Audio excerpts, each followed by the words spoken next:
keessattuu piroograama har'aatiin dubartoonni gochoota of eeggachuu qabdan yaada jedhu kan kaasu ta'a. Keessattuu qaama saalaa dubartii kan bal'isan wantoota fayyummaa hin taane maal akka tahan ni kaasna. Gochawwan kanneen irraa of qusachuun barbaachisaadha. Gochoota kanneen maalidha? Karaa kamiinii fi akkamitti rakkoo uumuu danda'an kan jedhus yaada kana wal qabsiisnee ni kaasna.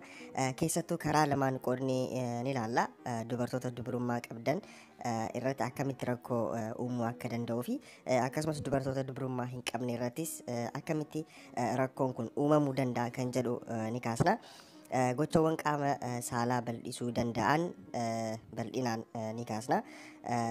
Normaalii bal'achuu qaama saalaa yoo jennu fayyummaa kan hin taane akkasumas yeroo wal qunnamtii saalaa dhiibbaa uumuu danda'u yookaan rakkoo uumuu danda'udha. Bal'achuu qaama saalaa kan jennu karaa uumamaan kan dhufe osoo hin taane yeroo booda kan uumame jiruu bultii irratti dhiibbaa uumuu kan danda'udha. Amma kan kaasnu dubartoota kamuu irratti kan uumamuu danda'u ni jira.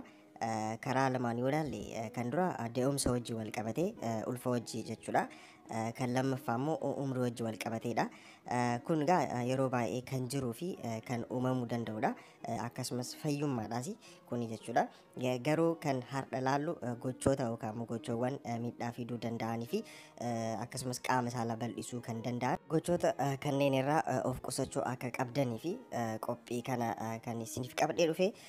Egaa gara piroograama har'aatti egaa ce'uun dura namoonni haarawaa taatan baga nagaan dhuftan sabskiraayib gochuunii fi mallattoo bilbilaa tuquun waa'ee jaalalaa, waa'ee wal qunnamtii saalaa akkasumas waa'ee bultii, waa'ee fayyaa fi wantoota fayyaa wajjin wal qabatan ifaan ifatti piroograama isiniif dhiyeessu hordofuu ni dandeessu jechuudha.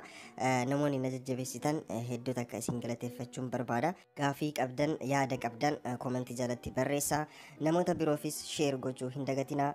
Viidiyoonis yookaan qophiin kunis yoo isinitti tole like gochuu hin dagatina.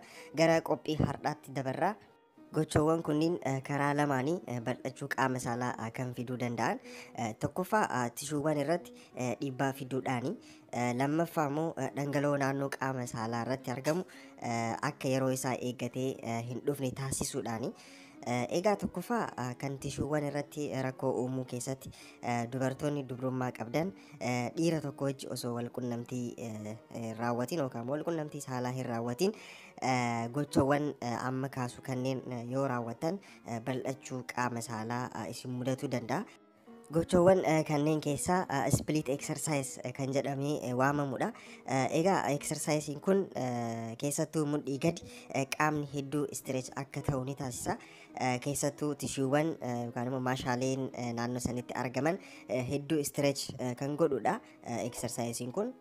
Keessattuu exerciseota akka teekwaandoo, hushuu fa'a dubartii irratti naannoo sanitti bal'achuu uumuu ni danda'a. Keessattuu dubartii dubrummaa qabdu jechuudha.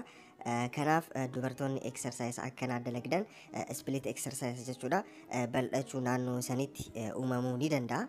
Akkasumas atleetonnis aerobic exercise dubartoonni dalaganis yeroo wal qunnamtii saalaa garmalee jiguun dhiigaa isaan mudachuu ni danda'a. Akkasumas bal'achuun qaama saalaas uumamuu ni danda'a.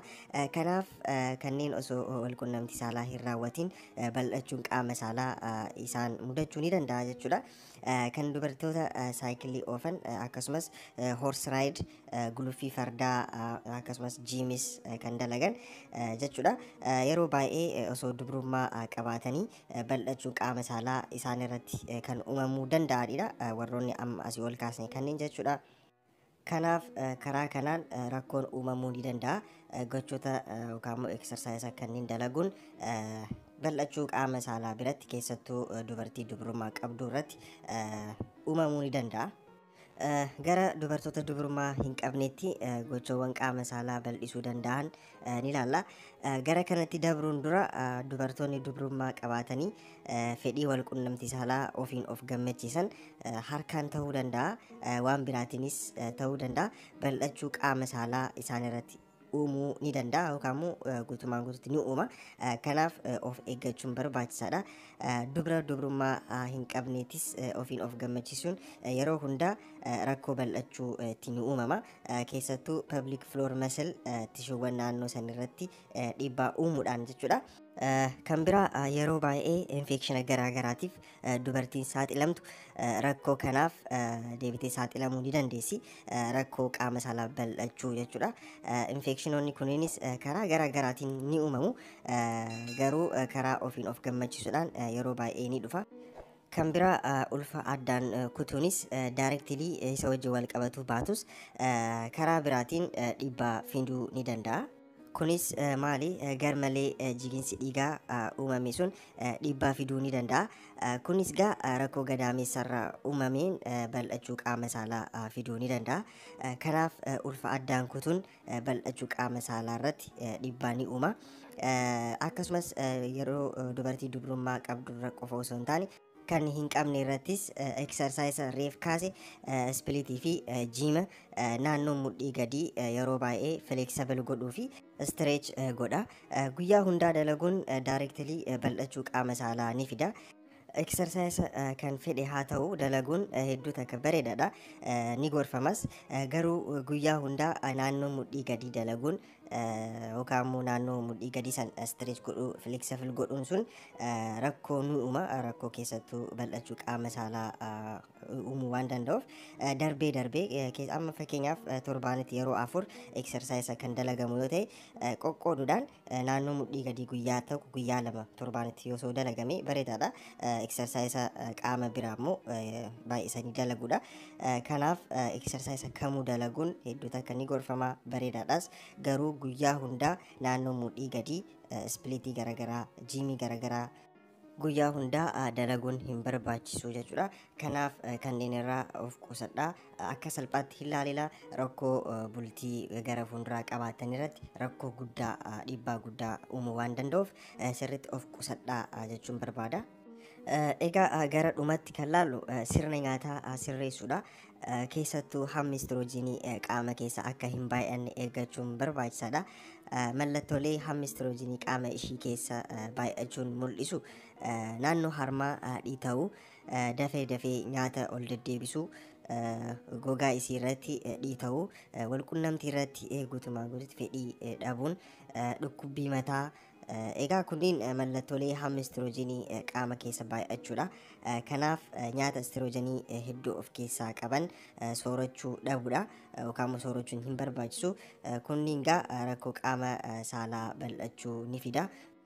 Kanaaf nyaata istiroojiinii hedduu of keessaa qabu yeroo baay'ee yookaan baay'inaan soorachuun hin barbaachisu. Rakkoo fiduu waan danda'uuf jechuudha. Egaa qophii har'aa kana fakkaata. Egaa qaama saalaa dubartii gochoowwan yookaan gochoota bal'isuu danda'an hamma ta'e kaasnee jira. Akka irraa barattan akka irraa fayyadamtanis akka gochoota kanneen irraa of qusattanis abdiin qaba. Namoonni biraas akka irraa fayyadaman sheer gochuu hin dagatina. Piroograamni yookaan qophiin kun yoo isinitti tole laayik gochuu hin dagatina. Gaafii qabdan yaada qabdan koomentii